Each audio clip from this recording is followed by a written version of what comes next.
Hola amigos y amigas, ¿cómo están? Soy Nacho Rodríguez y el día de hoy vamos a tener una muy interesante entrevista porque vamos a entrevistar a una corresponsal de guerra que es de Rusia, pero que habla español y que se encuentra en este momento en Ucrania, en la llamada región del Donbass, en donde, bueno, pues son estos territorios anexados o que, bueno, supuestamente anexó Rusia y que le quitó Ucrania y donde verdaderamente se encuentra pues la acción militar, vamos a llamarle así, y que también hay muchos misterios en torno a lo que está pasando aquí. Y bueno, ella es Liu Sibaya, que incluso es el corresponsal de guerra, tiene sus propios canales de YouTube, ya les los voy a recomendar. Y bueno, antes de arrancar, te quiero saludar, Liu, muchas gracias por esta entrevista. A ti, muchísimas gracias por invitarme y por darme la oportunidad de contar lo que muchos medios, la gran mayoría de hecho, no cuentan. Liu, entonces, tú ahorita estás en Ucrania, en ese momento que estás haciendo esta entrevista, ¿así es? No, ahora mismo estoy en Rusia. En Rusia, bueno, sí. En la llamada Bueno, región es del que, Donbass, ¿no? claro, es como una especie de territorio en disputa, pero los que trabajamos de este lado, pues hombre, intentamos aceptar un poco el hecho de la voluntad popular, teniendo en cuenta que la gente al final con la que trabajamos, a la que entrevistamos, aquí ha votado en un referéndum y ha decidido formar parte de Rusia. Llevan 8 años luchando por la posibilidad de pertenecer a Rusia, pues yo, como, digamos, mostrando respeto hacia ellos, considero que estoy en Rusia, no en Ucrania. Pero desde Ucrania se considera que estoy en Ucrania, efectivamente. Bueno, entonces estás en esta franja, ¿no? Finalmente vamos a ponerla en disputa, bien dices tú, ¿no? Porque bueno, ya hubo un referéndum, ya en Rusia, ya lo tomaron como legal, pero bueno, la ONU no lo ha reconocido, obviamente la OTAN y la Unión Europea tampoco. Entonces, bueno, ahí estás ahí, pero por lo pronto vemos que tienes internet, ¿no? O sea, ¿cómo están las cosas allá finalmente en esta región del Donbass, en estos territorios pues anexados de Rusia? ¿Cómo ves tú la vida normal diaria de los ciudadanos que viven ahí? Bueno, la vida normal varía un poco de los ataques ucranianos que se producen o no en mayor o menor medida en el territorio en cuestión. Es cierto que aquí en la gran mayoría de los sitios tenemos wifi. En muchos ahora mismo no podemos disponer de 4G porque tienen que apagar. Amiga y amigo automovilista, ¿aún no has realizado el pago de tu adeudo vehicular? El tiempo se acaba. Aprovecha el 100% de descuento durante el mes de diciembre en multas y recargos en el impuesto sobre tenencia y uso de vehículos. Acércate a las oficinas hacendarias o ingresa a www.haciendachiapas.gov.mx. Termina el año sin deuda. Secretaría de Hacienda, Gobierno de Chiapas. Que tengamos un mínimo de cuidado. En cuanto a Internet, lo hay. En cuanto al agua, por ejemplo, en la República Popular de Donetsk es un asunto bastante complicado, puesto que desde hace, yo diría que años, lo que pasa es que ha sido intermitente el tener agua o el no tenerla y desde hace unos 8, 9, 10 meses Ucrania cortó por completo el suministro de agua desde los territorios que Ucrania efectivamente controla, ¿no? Entonces el problema en Donetsk con el agua son dos cosas. La primera, que el flujo principalmente está cortado y por lo tanto ahora mismo en la ciudad el agua se da cada 3 días, unas cuantas horas Ujú. por barrios y también se reparte por la administración y hay puntos donde la gente pueda coger agua tanto potable como técnica, que se llama, para ducharse o cualquier otra cosa. Y también el segundo problema es que Ucrania bombardea constantemente instalaciones civiles de agua. Hace poco hacía un reportaje que ha salido en la versión corta, pero la larga todavía la tengo que editar, de unas instalaciones que se llaman Donbass Agua, que son básicamente aquellas que se dedican a reparar y mantener todos los puntos de agua, el servicio de agua en general en la ciudad de Donetsk, ¿no? Y esta gente, pues hace poco hubo 7 heridos, porque son instalaciones que se bombardean a diario. Hay autobuses ahí quemados, hay coches quemados, y no solo tienen riesgo de vivir o sea, de experimentar un bombardeo cuando salen a reparar algún punto que haya sido bombardeado ya por Ucrania, o simplemente moviéndose por la ciudad como cualquier ciudadano de Donetsk, por ejemplo. Hay más ciudades en la República así, pero Donetsk quizás es la más notoria. El problema principal es que bombardean y puede llegar prácticamente a cualquier sitio. Entonces, ese es el primer peligro, que salgan, y segundo peligro, que sus propias instalaciones se bombardean también. Así que esto es un poco la vida en las repúblicas. En Lugansk es bastante más tranquila, sobre todo en la ciudad de Lugansk, porque está a 70 kilómetros del frente, y salvo que bombardeen algunas veces, ahora menos, creo que están racionándolos bastante, salvo que bombardeen con algún arma de la OTAN, ya sea un César francés, ya sea un HIMARS estadounidense, generalmente hasta aquí no llega. Pero hasta Donetsk llega de forma habitual, y cuando bombardean con armas OTAN llega al centro incluso. Y hay, pues cada día sí, día también, hay heridos y también muertos.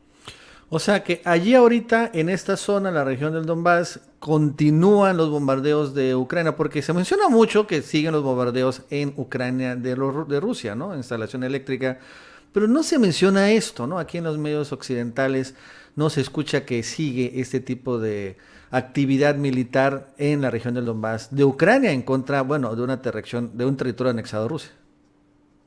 Claro, es que lo que hay que entender es que estos bombardeos realmente en muchos territorios no pararon. Si bien en Lugansk el ejército de aquí, de la República Popular de Lugansk, que antes pues era independiente y ahora acaba de entrar dentro de Rusia, ellos consiguieron mover el frente más para allá, de modo que Ucrania no podía bombardear tanto el centro de la ciudad, y entonces los bombardeos del centro pararon por allá por el año 2016, quizás. En la República Popular de Donetsk, sobre todo en la capital, en Donetsk, hay barrios y pueblos enteros cuyos habitantes no han salido del sótano desde el año 2014. Wow. O sea, que llevan viviendo bombardeos constantes desde hace años, que es lo verdaderamente grave, y por lo que yo también decidí venirme aquí, porque es que me pareció tan injusto el hecho de que nadie de la Unión Europea reportara, aunque sea en sus redes sociales, desde esta región, y contara que aquí la gente, claro, es que ellos no deciden pertenecer a Rusia o buscar el apoyo o la ayuda de Rusia así como así. Deciden hacerlo cuando hay un país, que es Ucrania, que no dejó de bombardearles en los 8 años que llevan de guerra civil. Y ese es el principal tema que siempre se oculta en los medios de comunicación, que la guerra en Ucrania efectivamente existe, pero lleva 8 años siendo civil, y se lleva pidiendo a la Unión Europea una solución que, en principio, sobre el papel, entre Ucrania, Rusia, estas regiones y la Unión Europea, de observador independiente, se encontró. Se llaman los protocolos de Minsk, pero ni los primeros protocolos de Minsk ni los segundos protocolos de Minsk jamás se cumplieron. La Unión Europea jamás presionó para que Ucrania los cumpliera, y lo más grave se produce aquí en Donbass, en particular en la República Popular de Donetsk, en Donetsk, cuando antes de la entrada del ejército ruso, lo cual tampoco se dijo en ningún medio de comunicación, por allá por el día 17 de febrero empiezan a intensificarse los bombardeos por parte de Ucrania, y los ciudadanos, yo misma hablé con esos ciudadanos de la periferia de la ciudad, empezaron a ver una acumulación fuerte de tropas ucranianas allí. Es decir, Ucrania se preparaba para retomar Donbass, que estaba funcionando antes como una región independiente. Una vez que se llevó el referéndum, Liu, si vaya allá en Ucrania, digo, en esta región, ¿no? Tiene como unos 2 meses, ¿no? Sí, tú viste que hay más presencia militar de Rusia, porque el propio Vladimir Putin señalaba que iba a mandar, bueno, pues hasta armas nucleares, ¿no?, a esta región, para defenderlo, incluso que iba a desplegar 300,000 reservistas, y bueno, pues todo una gran despliegue, ¿no?, para defender estos nuevos territorios. ¿Tú sí has visto esto allí? La movilización, sí, desde luego. O sea, los 300.000 soldados que han llegado ya a esta región y la gran mayoría de ellos ya incluso han pasado los meses reglamentarios de entrenamiento y ahora están en algún lugar del frente, porque aquí Ucrania es el país más grande de Europa, de modo que el frente aquí son cientos y cientos y cientos de kilómetros. Es enorme.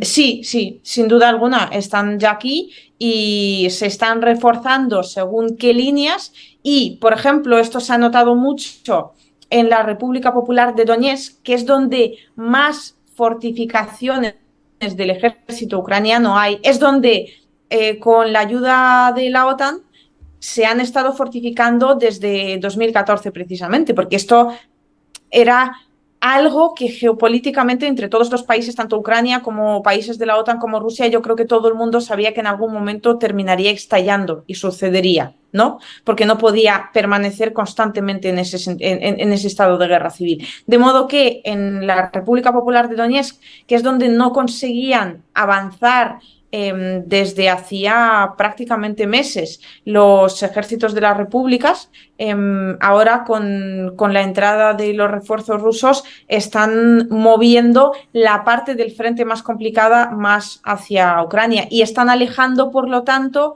esa línea del frente desde la que se bombardeaba Donetsk, de modo que ahora sí estamos viendo que si bien se producen bombardeos de Donetsk, hay, por ejemplo, menos impactos en el centro de la ciudad, o están volviendo a bombardear más los barrios periféricos. O sea, se nota que hay un cierto movimiento de la línea del frente y tiene que acomodar ellos también las posiciones para seguir bombardeando la ciudad.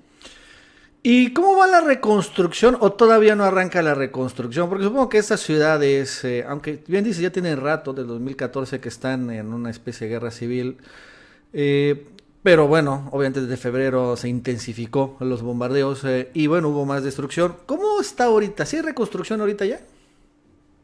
Bueno, en mi canal de YouTube yo te agradezco muchísimo que lo preguntes porque es mi tema favorito de Donbass y es mi grandísima pasión. Yo aquí soy como una especie de capitana obrera que está constantemente queriendo grabar reconstrucción. Sobre todo en la ciudad de Mariupol, también en Lugansk y en Donetsk. En Donetsk, además, la reconstrucción es espectacular en el sentido de que todo lo que bombardean, los propios servicios de la administración, lo recogen prácticamente enseguida, lo reparan prácticamente enseguida. O sea, claro, es que son muchos años, ¿no?, de parar bombardeos, entonces Sí. ya está todo puesto sobre carriles. Pero donde más impresiona es en Mariupol, que quizás es una de las ciudades más devastadas por la guerra, y la reconstrucción está yendo a marchas forzadas. He estado varias veces ya en Mariupol y tengo algunos reportajes ya entregados de allí. Y se ve, en mi canal se puede ver ese reportaje, uno de ellos sobre la reconstrucción de Mariupol. La propia gente dice que ya hay transporte público, ya hay internet que antes no había, en la gran mayoría de los sitios ya hay agua, electricidad y calefacción. Se han repartido los puntos de trabajo porque además tienen un sistema entre Rusia. Amiga y amigo automovilista, ¿aún no has realizado el pago de tu adeudo vehicular? El tiempo se acaba. Aprovecha el 100% de descuento durante el mes de diciembre en multas y recargos en el impuesto sobre tenencia y uso de vehículos. Acércate a las oficinas hacendarias o ingresa a www.haciendachiapas.gov.mx. Termina el año sin deuda. Secretaría de Hacienda, Gobierno de Chiapas. Desde junio, julio, prácticamente algunos incluso desde mayo. Tan pronto como terminaron los combates en Mariupol, hubo como unas 2-3 semanas de organización, entraron y ahora se han entregado ya los edificios, que son los primeros 6 bloques y ahora faltan otros 6 de un barrio entero donde hay de todo. Va a haber jardín infantil, gimnasio, colegio, o sea, es un barrio entero que ya han construido la mitad, que ya han entregado los primeros pisos de forma completamente gratuita y ahora están construyendo más barrios así. Están reparando los edificios que se pueden reparar, construyendo edificios nuevos a mansalva. De verdad, es impresionante las obras que hay en Mariupol. Están reparando toda la infraestructura comunitaria. Como he dicho, ya hay transporte público. O sea, lo que quiero recalcar, sobre todo cuando hago reportajes desde aquí, es que la brutal diferencia que hay entre una intervención militar por parte de la OTAN o de Estados Unidos a secas y esta intervención no tiene absolutamente nada que ver. Es que, o sea, Rusia no ha entrado a masacrar a una población, dejarlo todo completamente arrasado e irse. O sea, estamos hablando de que de verdad sienten a esta gente como su gente y esta gente se siente profundamente rusa, de modo que se intenta, por un lado, destruir lo mínimo posible y lo estamos viendo en Ucrania, incluso con 100 misiles ahora de largo alcance y alta precisión, hombre, la cantidad de víctimas que ha habido ha sido mínima. De hecho, una víctima, un pobre bebé, ha resultado ser víctima del propio misil antiaéreo ucraniano y luego ha habido otra víctima. Es decir, que Ucrania recientemente en Polonia con 2 antiaéreos mató a más personas. Quiere decir, lógicamente cada vida importa, pero si tenemos que hacer un análisis geopolítico serio, tenemos que ver que no han entrado aquí a masacrar. Es más, tan pronto como han podido, tan pronto como terminan los combates, la gran diferencia de esto con cualquier intervención militar de la OTAN es que se ponen enseguida a reconstruir. Ya lo digo, en mi canal está el edificio, el hospital que han construido en 3 meses en Lugansk y está la reconstrucción de Mariupol. Mira, esto lo voy a poner aquí. Este es el canal, ¿no? De Liu Sibaya. Tienes 2, ¿no? Tengo entendido, ¿no? Sí, este es el de reportajes. Este es el reportajes. Dices que es el hospital. En 3 meses así se construye. Mariupol vuelve a renacer. Bueno, aquí este es tema de Finlandia. En fin, ahí está. De todos modos, para que lo sigan. Oye, pero, a ver, una pregunta. Tú eres ciudadana rusa. A pesar que, bueno, yo soy de origen ruso. De origen ruso.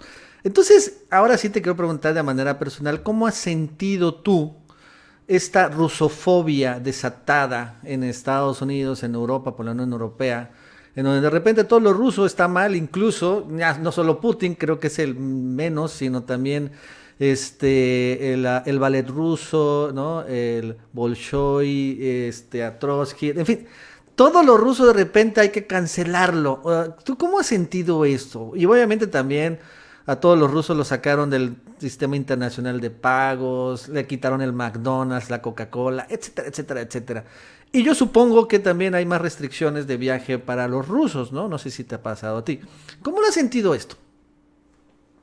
Pues sinceramente, por un lado con muchísima tristeza y por otro lado era algo que tampoco sorprendió en demasía, porque como analista geopolítica yo siempre tuve la opinión de que la Guerra Fría no se había ido a ningún sitio y ya estábamos viviendo esta especie de Guerra Fría, solo que de una forma muy encubierta, llevándola muy mucho a lo cultural. Es decir, una rusofobia de este calado que estamos viendo ahora no surge de un día para otro. Uh-huh. Hay que estarla regando poquito a poco todos los días, o al menos tener la semillita ahí plantada para que en cualquier momento pueda salir el árbol de la rusofobia, ¿no? De modo que, pues, cosas tan absurdas como que las películas de Hollywood que tenían por malos y por mafiosos a los rusos, en general, cómo se ha interpretado siempre la historia de Rusia se ha ligado mucho a la Unión Soviética, aunque la Unión Soviética ya no estuviera y Rusia a día de hoy no tuviera nada que ver con la Unión Soviética,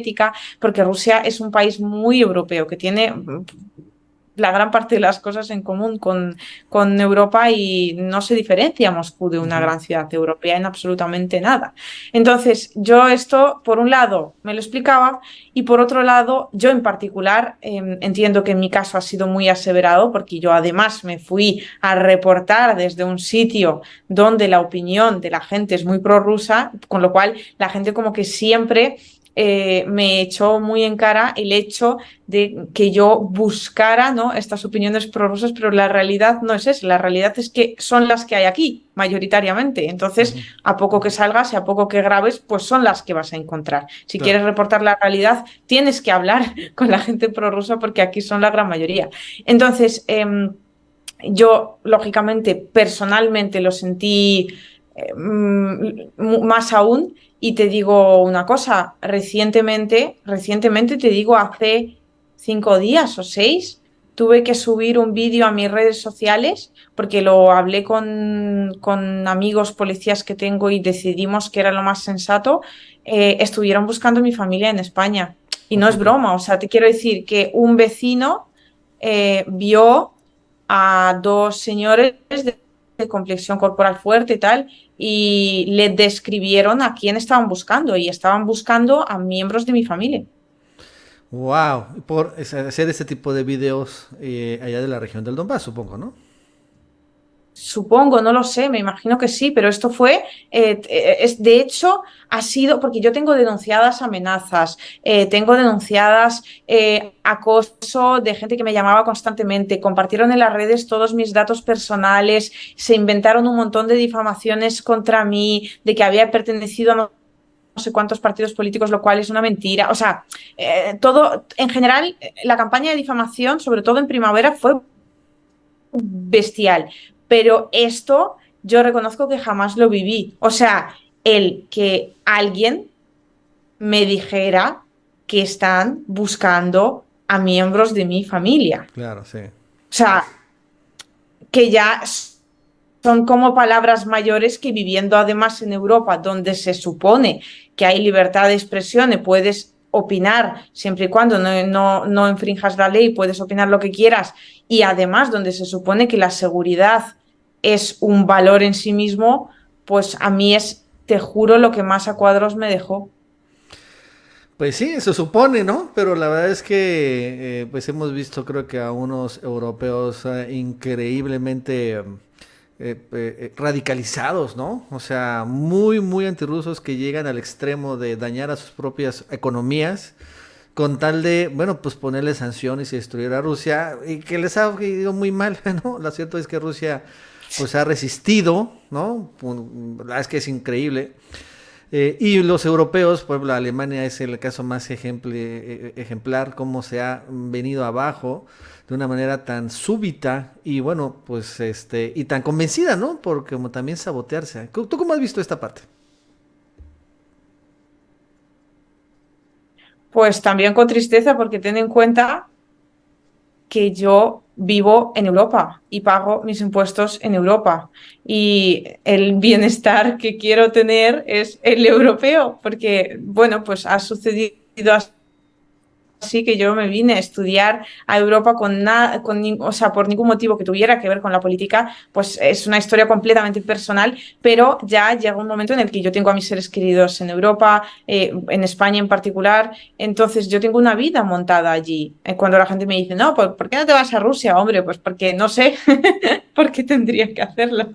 Sí, ya tu casa, Pero tu hogar esto, está en Europa, ¿no? Ajá.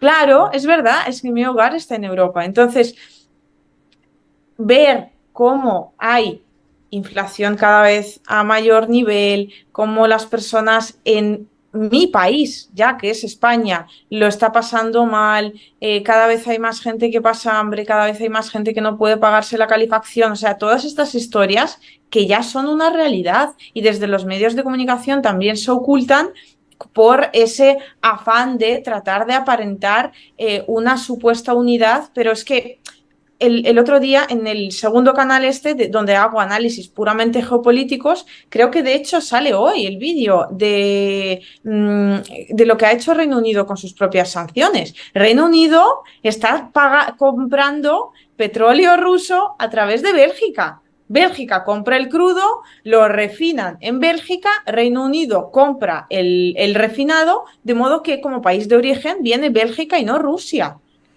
Y Pero es pura son los simulación, ¿no? ingleses, Ujú. claro, totalmente. Y son los ingleses los que, junto con los estadounidenses, son los que han impulsado las sanciones a nivel europeo. La Claro. Unión Europea es la que las lleva a cabo, la Unión Europea es la que las sufre porque han sido una desgracia y un desastre, o sea, un suicidarse en el acto, y Reino Unido y Estados Unidos al final terminan burlando sus propias peticiones, sus propias sanciones. Yo, de verdad, me hallo incrédula de cómo el pueblo europeo puede aguantar esta absurdez. Sí, yo también. Yo también creo que no se aguanta, nada más que pues está muy controlada la información, ¿no? O sea, de las protestas y todo eso, casi no se sabe, salvo en redes sociales y a algunos que pueden colarse. Pues ya, ojalá que con Moss ya no haya tanta control de información por el Twitter, pero bueno, quién sabe. De todos modos, sí es sorprendente, ¿no? La forma en cómo Europa se encuentra absolutamente tirada, ¿no? Por esta decisión realmente locuaz de pelearse contra Rusia. Y que bueno, a pesar de que ya se demostró que pues, a Rusia no la van a destruir así, pues siguen todavía insistiendo con por ejemplo, ahorita, ¿no? Lo del G7, que quieren ponerle un precio al tope del petróleo ruso. Y pues tampoco pueden. No, espérate que sí que lo han puesto. Ah, sí, que le pusieron el mismo ¿Sabes precio, qué lo ¿no? mejor? Ujú. Que han puesto el tope y que es más o menos el mismo que precio que Sí, ¿no? había. Oye, ¿y cómo ves tú, de todos modos, Buenísimo. a Latinoamérica? Estamos más lejos, obviamente, que Europa sobre el conflicto. ¿Qué se menciona, por ejemplo, sobre la postura que han tenido países como México, Colombia y otros más, Brasil o Argentina, respecto, por ejemplo, que no se han sumado las sanciones en contra de Rusia, también como que han tomado su distancia respecto de Ucrania? ¿Cómo ves esta parte?